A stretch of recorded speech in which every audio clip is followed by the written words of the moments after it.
আমি অত্যন্ত আনন্দিত এবং আপ্লুত যে এই ধরনের একটা সুন্দর জায়গায় একটা যার একটা ঐতিহাসিক গুরুত্ব রয়েছে সেই জায়গায় আমাকে সম্মানিত করার জন্য ডাকা হয়েছে। আমি অত্যন্ত আনন্দিত এবং আপ্লুত। আর চন্দ্রকোনার তো একটা ঐতিহাসিক গুরুত্ব রয়েছে, আমরা সবাই জানি যে ঐতিহাসিক জায়গাটির নানা পর্ব রয়েছে, নানা ভাঙাগড়া রয়েছে, এবং সেটা শুধু চন্দ্রকোনাবাসীর জন্য নয়, আমাদের বাংলার সমস্ত সাহিত্য, ইতিহাস, সংস্কৃতি, পুরাতত্ত্ব প্রেমী প্রতিটি মানুষের জন্য চন্দ্রকোনার একটা আলাদা গুরুত্ব রয়েছে, যেটা যেটার অধ্যায় কিন্তু বহু আগে থেকে শুরু হয়েছে এবং সেটা কিন্তু এখনো আমাদের মধ্যে আমাদের শব্দ পালিত হয়ে চলেছে। তো সেই জায়গায় পরে আসবো। তো আজকে এই যে সম্মাননা জানানো হবে আমাকে বা ডাকা হয়েছে এই জন্য, সেই সম্মাননা আমি আপনাদের সকলের সঙ্গে সমানভাবে ভাগ করে নিয়ে বলতে চাই যে যারা এই ধরনের একটা আয়োজন করছেন, আমরা তো সাহিত্য একাডেমির প্রচুর অনুষ্ঠান করি, আমরা জানি যে এই ধরনের একটা অনুষ্ঠানের আয়োজন করতে গেলে কতখানি কৃচ্ছ সাধন করতে হয়, এবং সেটা কেবল নিজের জন্য নয়, কেবল চন্দ্রকোনাবাসীর জন্য নয়, চন্দ্রকোনার প্রাচীন ইতিহাস, ঐতিহ্য এবং পুরাতত্ত্ব এবং সাহিত্যকে তুলে ধরার জন্য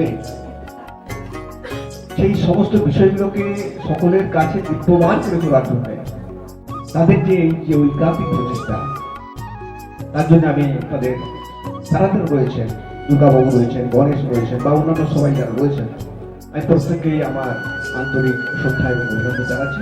তো আমাদের যে গ্রাম বাংলা এবং মফস্বল শহরে যে ধরনের সাহিত্য চর্চা হয় আমরা দেখি, সেই সাহিত্য চর্চার যেমন একটা গুরুত্ব রয়েছে, তেমনি সংস্কৃতি চর্চারও একটা গুরুত্ব রয়েছে। আমি খুব সংক্ষেপে বলছি যে চন্দ্রকোনার একটা প্রাচীন ঐতিহ্য রয়েছে, একটা ঐতিহাসিক গুরুত্ব রয়েছে। আমরা জানি যেখানে তিনটে বড় রাজা, কেতু বংশ, মল্লরাজ বংশ এবং ভাগ বংশের একাধিকভাবে রাজত্ব তারা করে গেছে। আর কথা আপনাদের সামনে তুলে ধরতে চাই, যেটুকু আমি অনুধান করে আমি জেনেছি। তো এখানে কেতু বংশের যে রাজা চন্দ্রকেতু, তার নাম অনুসারে যে চন্দ্রকোনা নামটা হয়েছিল, এটা আমরা ইতিহাস থেকে জানতে পারি। আবার কেউ কেউ বলেন যে রেনেলের ম্যাপে চাঁদের কোণার কথা উল্লেখ করেছে। রেনেলের ম্যাপ, যে ম্যাপ থেকে আমাদের আগে সমস্ত ঐতিহাসিক বা ভৌগোলিক বিষয়গুলো নির্ধারণ করা হতো, সেই রেনেলের ম্যাপে চাঁদের কোণার কথা উল্লেখ করা হয়েছে। সেই চাঁদের কোণা থেকে চন্দ্রকোনার নাম এসেছে, কেউ কেউ বলেন।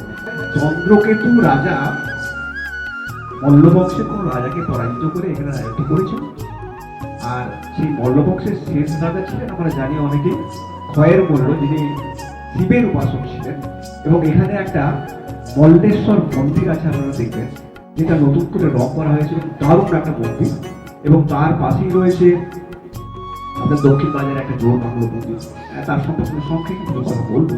তো আমাদের এখানে শুধু ওই রাজাদের রাজত্ব নয়, এখানে চন্দ্রকোনার যেটা বলছিলেন প্রথমে, যে 52 বাজার 53 গলি, সেই পরিচয় থেকে জানা যাবে যে চন্দ্রকোনা একটা প্রাচীনকালে একটা সমৃদ্ধ জায়গা ছিল।